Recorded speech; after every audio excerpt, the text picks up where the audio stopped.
السلام علیکم ورحمۃ اللہ وبرکاتہ۔ اردو برائے جماعت ہفتوں، سبق پیارا وطن اور لیکچر ہے دوسرا۔ تو آئیے سب سے پہلے ہم یہ دیکھتے ہیں کہ اس سبق میں ہم کیا کیا سیکھیں گے۔ تو جیسا کہ ہم نے پچھلے سبق میں کہا تھا کہ ہم قافیہ، ردیف اور مضمون نگاری کو کچھ تفصیل سے جانیں گے، تو اسی کے مطابق آج کے سبق میں ہم ان تمام چیزوں کو کچھ تفصیل سے پڑھیں گے۔ ایک اچھا جملہ کیسا ہوتا ہے؟ مضمون کی عبارت کیسی ہونی چاہیے؟ قافیہ اور ردیف، ان دونوں کے متعلق کچھ زیادہ تفصیل کے ساتھ پچھلی باتوں کو بتایا جائے گا۔ ایک نظم دی جائے گی جس میں آپ قافیہ اور ردیف کو تلاش کریں گے، اور اسی طرح یا رب دل مسلم کو وہ زندہ تمنا دے، اس مشہور اور معروف نظم سے بھی آپ قافیہ اور ردیف کو تلاش کریں گے۔ اور آخر میں آپ کو اپنی کلاس میں جو آپ کو کام دیا جاتا ہوم ورک کے طور پر، یعنی کہ مشقی سوالات کا جو حصہ ہوتا آپ کا مضمون، وہی آپ کو دیا جائے گا تاکہ آپ اسے گھر سے لکھ کر لائیں۔ تو سب سے پہلے ہم دیکھتے ہیں کہ تین چیزیں جو آپ کو بتائی جا رہی ہیں وہ کیا کیا ہیں۔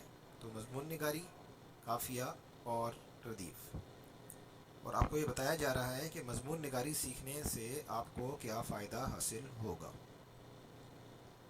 آپ جانتے ہیں کہ آپ حروف کو جوڑ کر الفاظ بنا لیتے ہیں، اور الفاظ کو جوڑ کر جملہ بنا لیتے ہیں۔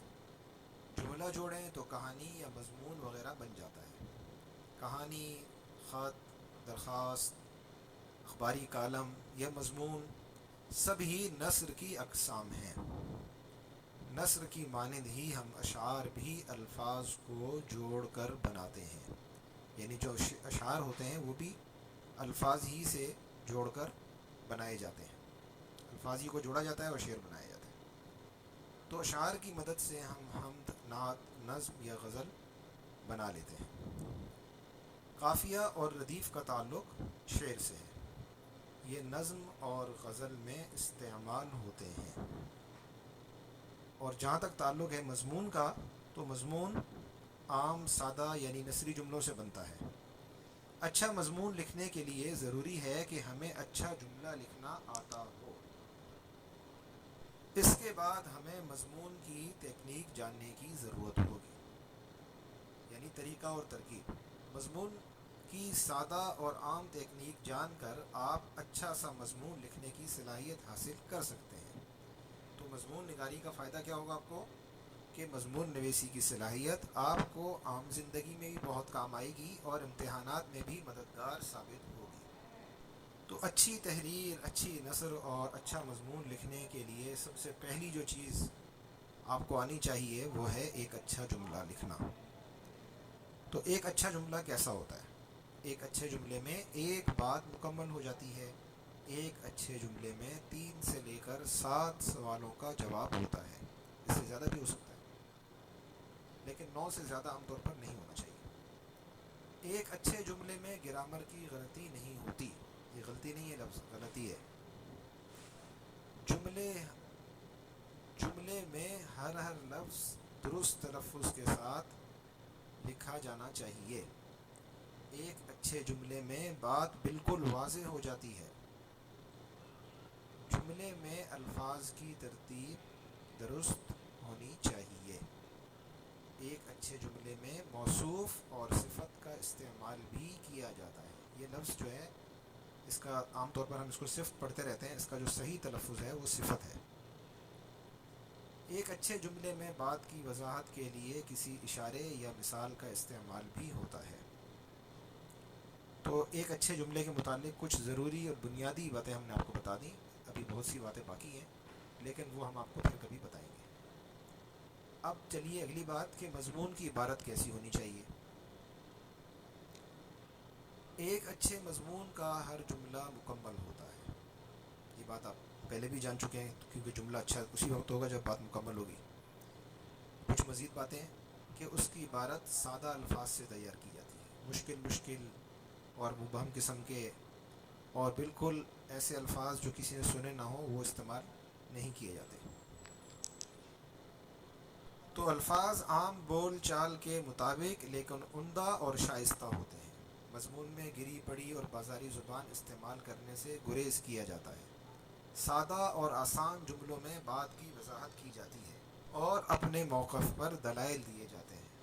اب موقف کیا ہوتا ہے اور دلائل کیا ہوتے ہیں یہ بات ہم آپ کو پھر کبھی سمجھائیں گے، اس لیے کہ اگر ہم نے آپ کو یہ بات یہاں سمجھانا شروع کر دی تو آپ کا آج کا سبق بہت طویل ہو جائے گا.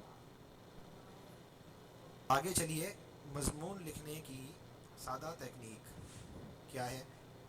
تو سب سے پہلے آپ مضمون کے متعلق کچھ باتیں مزید جان لیجئے کہ مضمون میں آپ اپنے خیالات، تجربات، رائے اور افکار کو خاص ترتیب سے پیش کرتے ہیں یا پیش کیا جاتا ہے، جو بھی آپ پڑھ لیں. مضمون لکھنے کے لیے مطالعہ ضروری ہے. آپ جس موضوع پر لکھنا چاہتے ہیں اس کا اچھی طرح مطالعہ کیجیے تاکہ آپ موضوع کے متعلق ضروری بنیادی اور عمومی معلومات کو جان لیں. اس کے بعد آپ خود پر واضح کیجیے کہ آپ کیا لکھنا چاہتے ہیں اور پڑھنے والوں کو کیا پیغام دینا چاہتے ہیں. یاد رکھیے کہ ہم جو چیز لکھتے ہیں وہ عام طور پر دوسروں کے لیے لکھتے ہیں. بہتر ہوگا کہ آپ اپنے عنوان، پیغام اور فکر کو سادہ کاغذ پر کسی نقشے کی صورت میں لکھ لیں. یعنی پہلے ایک نقشہ سا بنا لیں، خاکہ بنا لیں، تاکہ آپ کے خیالات میں یکسوئی، روانی اور ہم آہنگی برقرار رہے اور آپ اپنی بات کی از خود ہی تردید سے بچ سکیں. یعنی شروع میں آپ جو کہنا چاہ رہے تھے آخر میں جا کے اس کے خلاف نہ کہہ دیں کہیں. سب سے پہلے آپ جو بات کہنا چاہتے ہیں اسے ایک، دو یا زیادہ سے زیادہ چند الفاظ میں موزوں طور پر لکھ لیں. ایک نکات کی صورت میں لکھ لیں، ایک خاکہ بنا لیں. لیکن اس سے پہلے ضروری یہ ہے کہ ایک جملہ ایسا بنائیں جس میں آپ اپنے اوپر واضح کر لیں کہ جی ہمیں یہ بات کہنی ہے. وہ بات کچھ بھی ہو سکتی ہے. مثال کے طور پر اگر آپ کہیں سیر پہ کے لیے گئے تھے تو آپ لکھ سکتے ہیں کہ میری زندگی کی سب سے خوبصورت سیر یا سب سے خوبصورت تفریح، جو بھی آپ کہنا چاہتے ہیں اس انداز میں لکھ لیجیے اسے. یہ آپ کی تحریر کا موضوع، تحریر یا مضمون کا عنوان ہوگا. اس کے بعد نکات کی صورت میں اشارے لکھ لیجئے کہ آپ سب سے پہلے کیا بتائیں گے، اس کے بعد کیا بات ہونی چاہیے اور سب سے آخر میں کیا بات آئے گی. مضمون کی ترتیب قائم رکھنے کے لیے ایک سادہ تکنیک یہ بتائی جاتی ہے کہ سب سے پہلے آپ عنوان قائم کیجئے. عنوان آپ نے لکھ لیا. اس کے بعد پہلے پیراگراف میں آپ مضمون کا تعارف کروائیے. یعنی یہ بتائیے کہ آپ کیا بات کہنے جا رہے ہیں. آپ کو جو بات کہنی ہے اس کے بارے میں پہلے اشارہ دیجئے، اس کے بارے میں اجمالی طور پہ بتائیے. بالکل واضح نہ کیجئے. اس طرح لکھیے کہ پڑھنے والے کو تجسس پیدا ہو جائے کہ اس مضمون میں آخر کیا بیان کیا جا رہا ہے. اگلے 2، 3 یا 5 پیراگراف میں آپ وہ بات تفصیل سے بیان کیجئے جو کہ آپ کے عنوان سے ظاہر ہو رہی ہے. آپ نے جو عنوان لکھا ہے اسی کے مطابق، اسی کو واضح کرنے کے لیے آپ 2 یا 3 یا 5 جتنے بھی اس کی تفسیر ہے اس کے مطابق لکھ لیجئے. آخری پیراگراف میں آپ اپنی کہی ہوئی بات کا خلاصہ کر لیجئے. آپ کا مضمون مکمل ہوا. اب آئیے ذرا قافیے کی جانب. ہم آواز الفاظ جو شعر کے دوسرے مصرعے کے آخر میں ردیف سے پہلے آتے ہیں انہیں قافیہ کہا جاتا ہے. اس کا رٹا لگانے کی ضرورت نہیں ہے، اس کو سمجھ لیجئے. اور سمجھنے کے لیے آگے آپ کے پاس 2 مشقیں آ رہی ہیں. اب یہ سمجھیے کہ ہم آواز الفاظ کا کیا مطلب ہے. تو پہلے مثال دیکھیے. دید، عید، ان دونوں کی آوازیں ایک جیسی ہیں. اب ذرا ان الفاظ کی آوازوں پر توجہ دیجیے. سلانا، سنانا، ستانا. بلانا، ملانا، پلانا. بھلانا، بجھانا، لبھانا. جلانا، گرانا، گنوانا. ان تمام الفاظ کے آخر میں ایک جیسے مسودے استعمال ہوئے ہیں. مسودے آپ جانتے ہیں کسے کہتے ہیں، اور اگر آپ بھول گئے ہیں تو آپ پہلی یا دوسری کی کتاب اٹھائیے اور وہاں سے دوبارہ دیکھیے۔ مثال ہم دوبارہ دہرا دیتے ہیں، ایک جیسے مسودے جیسے دید اور عید میں ایک جیسے مسودے آ رہے ہیں، اس لیے ان تمام الفاظ کی آوازیں ملتی جلتی ہیں۔ مسودے ایک جیسے آئیں گے تو آوازیں بھی ملتی جلتی ہوں گی، اس لیے یہ سب ہم آواز الفاظ کہلائیں گے۔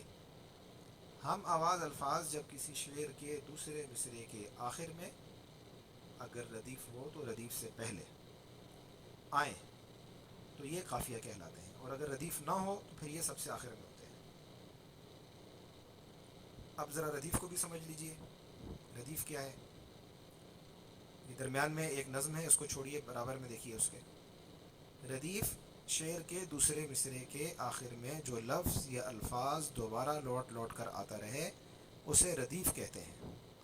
بعض نظموں میں ردیف نہیں ہوتا، ردیف نہ ہو تو اس سے نظم پر کچھ خاص فرق نہیں پڑتا، لیکن قافیے کا ہونا نظم کے لیے ضروری ہے۔ آپ کوئی ایسی نظم تلاش کیجئے جس میں قافیے کے الفاظ تو ہوں لیکن ردیف نہ ہو۔ لیجیے جناب، ایک تو آپ کی یہ مشق ہوگی۔ دوسری مشق کیا ہے؟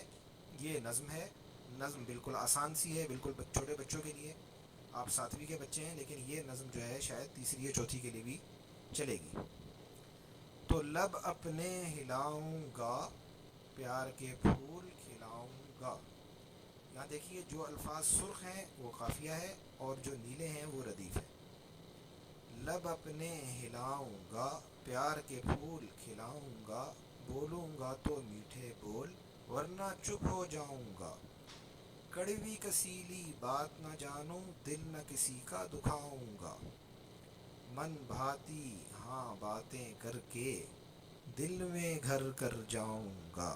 ظاہر و باطن ہوگا ایک، سامنے جب بھی آؤں گا۔ نیک بنوں گا نیک رہوں گا، جگ کو نیک بناؤں گا۔ مجھ کو نیک ہی پاؤ گے، سب کو خوش کر جاؤں گا انشاءاللہ۔ انشاءاللہ کہتے ہیں۔ تو یہ نظم جو ہے محمد انوار احمد صاحب نے لکھی ہے اور یہ بچوں کے لیے لکھی گئی ہے، لیکن اس بچوں کی اس نظم سے آپ کو اپنے کام کی بات مل گئی۔ نیچے جو ہدایات دی گئی ہیں آپ ان کو خود ہی پڑھ لیجئے، ویسے میں نے آپ کو بتا دی۔ جی جناب، اب آئیے علامہ اقبال کی مشہور زمانہ نظم۔ یہ نظم آج کل بھی کافی مقبول ہو رہی ہے، تو آپ نے یقیناً یہ مختلف لوگوں سے مختلف آوازوں میں سنی ہوگی، اور بہت سارے بچوں کو شاید یہ نظم یاد بھی ہو۔ تو اس نظم کو مجھے پڑھنے کی ضرورت نہیں ہے، آپ اس کو سن لیجئے، پڑھ لیجئے، خود ہی پڑھ لیجئے، لیکن کام یہ ہے کہ اس نظم سے آپ قافیہ اور ردیف کو تلاش کریں گے، اور آپ کو ہدایت دے دی گئی ہیں کہ آپ کس طریقے سے ان کو لکھیں گے۔ اب ہم ذرا آگے چلتے ہیں، یہ اگلا صفحہ آپ پہلے پڑھ چکے ہیں، صرف یاد دہانی کے لیے آپ کو دوبارہ یہ آپ کی مشق میں سے سوال نمبر 5 دیا جا رہا ہے، تاکہ آپ آج کے سبق میں دی گئی معلومات کو اور اپنی کتاب میں دی گئی معلومات کو ملا کر دوبارہ سمجھ لیں۔ اور اب آخری صفحہ ہے گھر کا کام، تو دی گئی نظموں کی بلند خوانی کیجیے، قافیہ اور ردیف کی مشق کیجیے، اور سبق کے آخر میں دیے گئے مضمون نگاری کے کام کو بتائی گئی ہدایات کے مطابق مکمل کیجیے۔ تو چلیے جناب، آپ شروع ہو جائیے کام کرنے، اور ہم اب کوئی اور کام کریں۔ السلام علیکم ورحمۃ اللہ وبرکاتہ۔